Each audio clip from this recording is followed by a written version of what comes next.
on peut ne pas être d'accord, ou bien on peut avoir un certain nombre de ressentiments, mais il faut garder de la mesure, il faut avoir de la bonne foi. Il faut éviter d'avoir de la mauvaise foi. On ne peut pas dire, et ça moi ivoirien, je ne peux jamais l'admettre, parce que c'est une injure à la Côte d'Ivoire. Dire que dans le cadre de la lutte contre le terrorisme, la CEDEAO n'a rien fait et que les pays de la CEDEAO sont restés en marge les pays de l'AES. Pour moi, c'est non, que les pays de la CEDEAO sont restés en marge de la lutte contre le terrorisme, voilà, de la souffrance. Je trouve que c'est méchant, c'est inhumain. Parce que nous, on a perdu des soldats au Mali. Ils n'étaient pas allés pour du tourisme. Ils pouvaient rester à Abidjan ici. Donc déjà pour ça, on peut avoir un peu d'humanité et puis le reconnaître. Mais on ne peut pas dire que rien n'a été fait, qu'on n'a pas été solidaire. Ces soldats, ils sont morts en quoi? Dans quel cadre? Ils n'étaient pas en train de se promener à Signé et puis ils sont morts. Ils sont allés combattre le terrorisme au Mali. C'est là-bas qu'ils ont perdu la vie.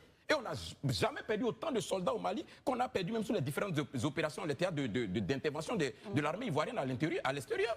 Donc ça, au moins, on peut le reconnaître. En le disant, moi, c'est une injure. Moi, en tant qu'Ivoirien, je ne peux pas l'admettre. Je trouve que c'est méchant. Est-ce que justement, je trouve que c'est inhumain et je trouve que c'est irresponsable de tenir de tels propos. Sur cette base, selon vous, est-ce qu'il faudrait donc continuer à poursuivre cette médiation, selon vous? Je vais y arriver. Déjà, ça, c'est la première chose. Le sacrifice des soldats, pour moi, le sacrifice ultime.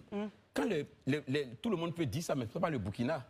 Quand on vous donne de l'armement, qui coûte plusieurs milliards de francs CFA, et quand on continue même par des canaux diplomatiques à vous alimenter encore, vous ne pouvez pas venir vous asseoir pour dire qu'on ne vous assiste pas en matière de lutte contre le terrorisme. C'est méchant, c'est inhumain, c'est irresponsable. Donc les griefs ne tiennent pas. Il faut qu'on ait le courage de le dire.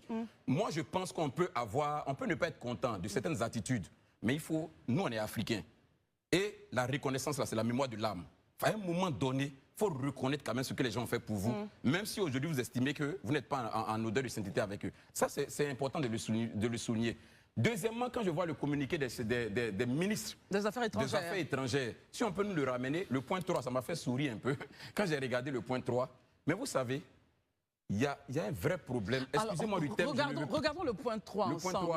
On va le lire. Toutefois, les États membres de la Confédération se réservent le droit, conformément à leurs lois et règlements, de refuser l'entrée de leur territoire à tous les ressortissants de la CEDEAO entrant dans la catégorie des immigrants inadmissibles.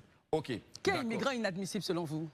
C'est à eux de nous définir, je ne sais pas. C'est certainement qu'ils viendront nous définir ça. Mais ce que je veux dire, vous voyez, je ne veux faire de leçons à personne, mais s'il vous plaît, on ne peut pas insulter notre intelligence. Les accords, la circulation entre les personnes et l'autre se font d'organisation à organisation. Cette décision qu'ils ont prise, ils ont consulté la CEDEAO. De façon unilatérale, ils s'asseyent, ils prennent une décision que nous, on a laissé les véhicules rentrer. Voilà ce qu'on va faire, par rapport à des gens qui sont une organisation. Mais c'est un mépris. Est-ce qu'ils devraient consulter la CEDEAO? Mais c'est de la méprise. Ils estiment qu'ils sont une organisation. Vous et moi, quand l'État de Côte d'Ivoire décide de prendre une décision en rapport avec les pays européens ou avec les pays de l'Afrique centrale, l'État de Côte d'Ivoire, bien la CEDEAO, le fait d'organisation à organisation. L'État de Côte d'Ivoire ne s'arrête pas unilatéralement pour dire à partir d'aujourd'hui, tous les responsables qui viennent de trucs doivent avoir visa ou doivent plus avoir visa. C'est toujours des choses qui se font entre États, entre organisations. Mais il y a une méprise ici. Vous voulez prendre une décision vous seul, et puis maintenant la CEDEAO, nous on doit se soumettre à la décision que vous avez prise. C'est-à-dire nous on doit le faire, on doit vous suivre comme ça. Mais il y a un manque d'élégance. Il y a un manque de respect, il y a de la méprise dans tout ce qui est fait. Et ça, moi, je ne peux pas, en tant que citoyen africain, ému ou bien mu par cette volonté-là de promouvoir le panafricanisme. C'est-à-dire que l'union des Africains, la libre circulation des Africains, la solidarité des Africains, accepter de tels communiqués, accepter de telles attitudes. Il y a vraiment une méprise. Et je crois que les gens de la AES, comme je le dis depuis toujours, doivent faire preuve de retenue, de mesure et vraiment de responsabilité dans tout ce qu'ils font.